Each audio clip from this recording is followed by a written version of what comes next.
बिहार में जमीन रजिस्ट्री को लेकर का नया नियम लागू किया गया है और जब से नियम लागू किया गया है तब से बहुत ही कम रजिस्ट्री यहाँ पे हो रहा है। नए नियम क्या है उस पर भी हम लोग बात करेंगे। जिसके नाम से भी जमाबंदी है ज़मीन के, उसको आधार से लिंक करना बहुत ही ज़रूरी कर दिया गया है। अब आपको अपने जमाबंदी ज़मीन को आधार से लिंक करना होगा, इससे बेनिफिट्स होगा, काफ़ी ज़्यादा होगा। तो नया नियम क्या है वो जानने से पहले अभी हम लोग बिहार में ज़मीन रजिस्ट्री के प्रोसेस को जान लेते हैं। फॉर एग्जांपल अभी हम लोग एग्जांपल के साथ हम जानते हैं कोई भी दादा परदादा की ज़मीन है, तो ऐसे में कोई भी उसका शेयर होल्डर, मान लेते हैं कि आपके दादा की ज़मीन है और आपके पिताजी 2 भाई है, 3 भाई है, मान लेते हैं 3 भाई हैं, और उनके शेयर में जिनके आपके जितने भी दादा की ज़मीन है उनका शेयर ही 3 भाई में बटाएगा। उनके जितने पास भी ज़मीन होगा, मान लेते हैं कि 3 बीघा है, तो 3 बीघा है तो तीनों भाई को 1-1 बीघा यहाँ पे बंटवारा होगा। तो ऐसे में कई जगह ऐसा होता था कि कोई भी भाई गया और अपने भाई के हिस्सा भी बेच दिया। मान लेते कि आपके दादा की ज़मीन का जो 3 हिस्सा हुआ, एक भाई गया और तीनों हिस्सा वो अपना किसी और से बेच दिया, या फिर 2 हिस्सा बेच दिया, जितना उसका हिस्सा आया उससे ज़्यादा वो बेच दिया।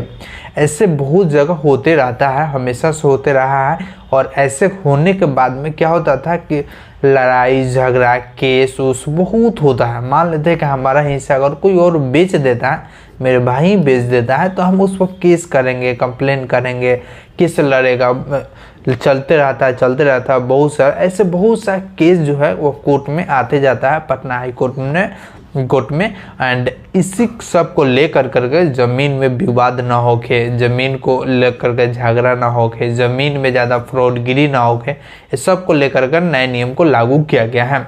अगर बात करें शहर में, तो शहर में भी अब देखने को आपको मिल रहा था और है कि एक ज़मीन को कई लोगों के साथ में सेल कर दिया जाता है। जिसके नाम से ज़मीन ना भी है तो उसका शेयर होल्डर बन करके वह ज़मीन को बेच देता है। जैसे में मान लेते हैं कि अगर आपको एग्जांपल दिए कि दादा की ज़मीन है और नहीं रहे, चाहे है भी, तो उसके बेटे उसको शेयर होल्डर बन करके बेच दिए, यानी कि उसके हिस्सेदार बन करके।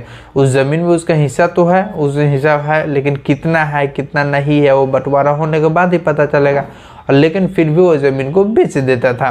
तो ऐसे केसेस बहुत ज़्यादा देखने को मिलता था। और शहर की बात करें तो शहर में एक ज़मीन है, उसके हिस्सेदार बन करके, या फिर उसके नाम से न भी है तो वो किसी को बेच देता था। शहर में मालूम ही ज़मीन कितने महंगे होते हैं, करोड़ों की ज़मीन से होती है और बेच देते हैं। और सिर्फ एक को नहीं, ऐसे कई मामले आए हैं कि एक ही ज़मीन को एक से अधिक आदमी को बेचा गया है। तो इस सब पे रोक लगाने के लिए, ज़मीन में धंधेगिरी को कम करने के लिए नया नियम को लागू किया गया है कि अब जो ज़मीन बेचा जाएगा, यानी कि जो खरीदेगा या फिर जो बेचेगा, यानी कि वही बेच सकता है जिसके नाम पे ज़मीन होगा। यह काफ़ी अच्छी है।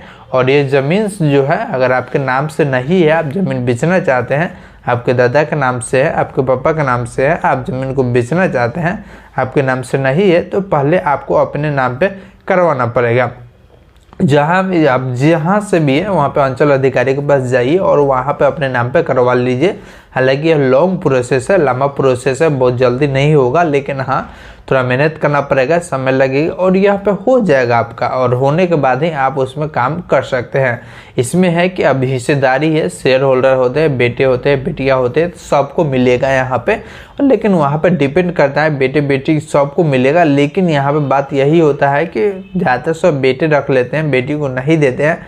तो अलग की बात है कि जो गार्जियन है वो किसको दे रहे हैं, वो तो उनके ऊपर है कि अब बेटे को दे रहे हैं, बेटी को दे रहे हैं, या फिर सिर्फ बेटे को दे रहे हैं। तो ये मैटर नहीं करता है, उनके ऊपर है कि किन के नाम लिख रहा है।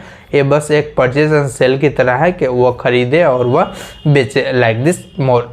अगर आपको यह अपडेट कैसा लगा जान करके आप हमें कमेंट में बता सकते हैं, या फिर कोई क्वेश्चन है तो आप हमें कमेंट में डाल सकते हैं, हम उसका रिप्लाई ज़रूर देंगे। बाकी आपको जानकारी और चाहिए तो हमें फॉलो कर सकते हैं, नहीं तो इंस्टाग्राम पे आकर के हमें मैसेज कर सकते हैं।